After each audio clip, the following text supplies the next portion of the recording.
Okay, so we are set up here with our ELISA kit. And so this is what we need. We've got a bunch of different chemicals here that we're going to mix into this plate. I had to go out and buy these special pipettes that measure down to the nanoliter. And we've got, like I said, a bunch of different solutions here that we have to test and mix correctly. And some of these are to actually mix with the blood. And what's going to happen is these are going to essentially go and attack the hormone that is in Madeleine's blood that we're trying to find, and then we're going to put that in our microplate reader over here, and we're going to, it just shines a light through it and looks at the concentration. So this is what we need to do every few months to make sure she's still on track with medication. And this right here, this little kit, costs about $200 for every time we do this. And then, like I said, we had to buy equipment. So this is what I've been raising money for. This is what I've been presenting to you guys that we needed. And then also been training on how to draw the blood and get the little sample. So we just need this little bit right in here. Mix that with these appropriately, put it in that plate reader, and away we go. So that's what we're going to be doing today. So press to the first one. First stop, go in. All the way to the bottom. And slowly release it back. See the fluid? Yeah. So we're going to do it on the second. First stop.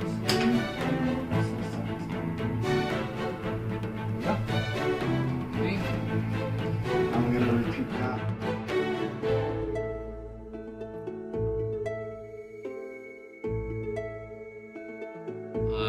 We just got the serum sample divided up into the tray. So we've got some of Madeleine's. We're testing some of mine too, just to have a little bit of the other different varieties, see what happens. And then we had to put all of our controls in. So the way this test works, how we find out the values is we compare it to known values. It's not like it's going to spit out a number that I'm going to know what it means. So we have to put in what we know and compare that number to the numbers that the blood samples give us. And then we put in an enzyme that's designed to go after this specific hormone. And so we got about an hour to wait, and then we got more steps to follow. So that's what we're doing right now. We're waiting the hour. Okay, so next step is, believe it or not, we're actually going to dump this out and then wash out the plate. And so what we need to read is on the bottom of each of these wells. And so we're going to get rid of this top solution in the blood sample, and then we're going to wash it out. And then after that, we're going to add another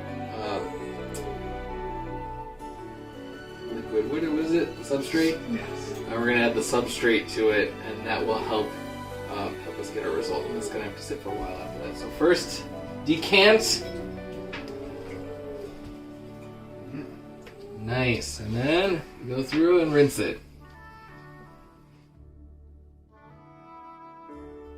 Alright, so we rinsed out the plate, and we have what's called substrate solution. We'll be adding this.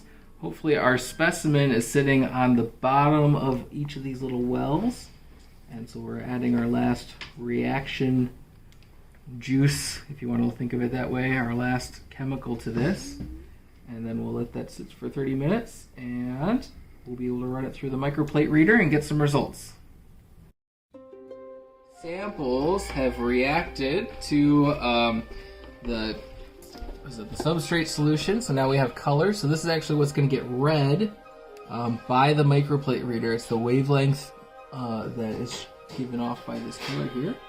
So now we put stop solution in each of these to stop the reaction. Have our plate, it's ready. We will go ahead and load it into the machine.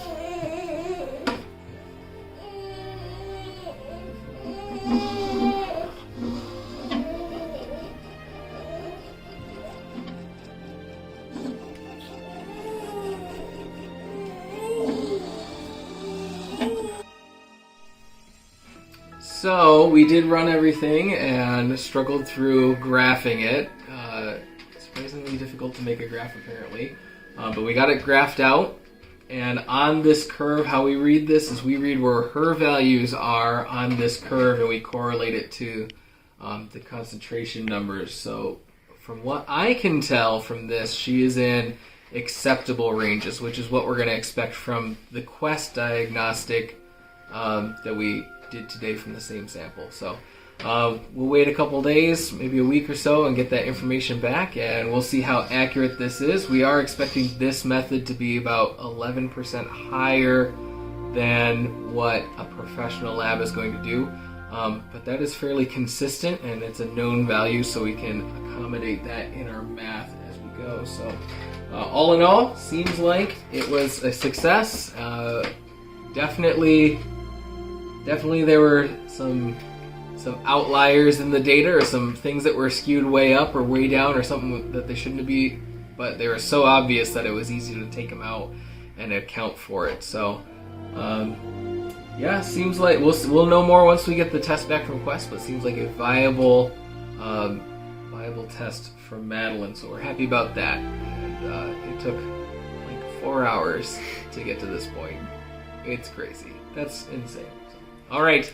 Thanks for praying for us, and thanks for keeping up with us, and hopefully maybe this gives you a little bit of idea of what we've got to do just to treat her. But like I said, this is saving us airfare and leaving the country and saving us time. So it seems like the course we're going to take.